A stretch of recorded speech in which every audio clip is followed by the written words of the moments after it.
ஆளும் கட்சியாக இருக்கும்போது உதயநிதி மற்றும் திமுகவின் அமைச்சர்கள் போட்ட ஆட்டத்திற்குத்தான் இன்று தமிழக மக்கள் திமுகவின் முதல்வரையே தோல்வியடைய செய்தது மட்டுமின்றி பல அமைச்சர்கள் மிகப்பெரிய தோல்வியை பெற்றனர். இந்த நிலையில்தான் உதயநிதி ஸ்டாலின் வழக்கம் போல் சட்டசபையில் சனாதனம் குறித்து மிகவும் இழிவாக பேசினார். இது தமிழகம் முழுவதும் உள்ள இந்துக்களை கொதிப்படைய செய்த நிலையில் திமுகவில் உள்ள தலைவர்கள் மத்தியிலும் அதிருப்தியை உண்டாக்கியது. பலரும் நேரடியாக போன் செய்து ஸ்டாலினிடம் தங்கள் கருத்துக்களை பகிர்ந்து கொண்டனர். நமக்கு மாநிலம் முழுவதும் வரக்கூடிய கிறிஸ்துவ இஸ்லாமிய வாக்குகள் குறைந்துவிட்டன. இன்னும் சொல்லப்போனால் திமுகவிற்கு வரக்கூடிய கட்சி வாக்குகள் பெரும்பாலும் தாவேகாவிற்கு சென்றுவிட்டன. தேர்தல் முடிவுகள் வெளிவந்த ஃபார்ம் 20ஐ பார்த்தாலே அது தெரியும். இதற்கு தொடர்ந்து திமுக இந்துக்களுக்கு எதிராக செயல்படும் கட்சி என பெயர் வாங்கியதும் ஒரு காரணம் என கூறியுள்ளனர்.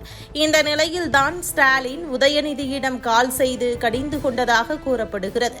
இதனையடுத்து வேறு வழியில்லாமல் உதயநிதி கீழே விழுந்தும் மீசையில் மண் ஒட்டாத குறையாக விளக்கம் என்ற பெயரில் அறிக்கை ஒன்றை வெளியிட்டிருக்கிறார். அதில் தமிழ்நாடு சட்டப்பேரவையில் நான் பேசும்போது மக்களை பிரிக்கும் சனாதனம் நிச்சயம் ஒழிக்கப்பட வேண்டும் என்று குறிப்பிட்டேன். இதற்காக என்னை சிலர் விமர்சனம் செய்கிறார்கள். இதற்கெல்லாம் பயப்படுமால் நான் இல்லை. எதிர்ப்பிலேயே வளர்ந்ததுதான் திராவிட இயக்கம். அந்த வகையில் ஒரு சின்ன விளக்கத்தை மட்டும் கொடுக்க விரும்புகிறேன். சனாதனம் ஒழிக்கப்பட வேண்டும் என்று சொன்னால் யாரும் கோவிலுக்கு போகக்கூடாது என்று அர்த்தம் இல்லை.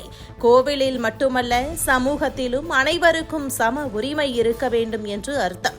மேல் சாதி கீழ் சாதி என மக்களை பிரிப்பதைத்தான் நான் ஒழிக்க வேண்டும் என சொன்னேன். பெரியார், அம்பேத்கர், அண்ணா, கலைஞர் பேசிய கொள்கையைத்தான் நானும் பேசினேன். நாங்கள் யாருடைய கடவுள் நம்பிக்கைக்கும் எதிரானவர்கள் இல்லை. ஆனால் சமத்துவமின்மையும் ஒடுக்குமுறையையும் கடுமையாக எதிர்ப்போம். பிறப்புக்கும் எல்லா உயிர்க்கும் என்ற வள்ளுவர் சொன்னதுதான் எங்கள் வழி என்று தெரிவித்திருக்கிறார். அதாவது பயப்படுமால் இல்லை என வீரவசனம் பேசிய உதயநிதி ஏன் இப்போது விளக்கம் என்று பம்ப வேண்டும் என பலரும் சமூக வலைதளங்களில் கடுமையான எதிர்ப்பை பதிவு செய்து வருகின்றனர்.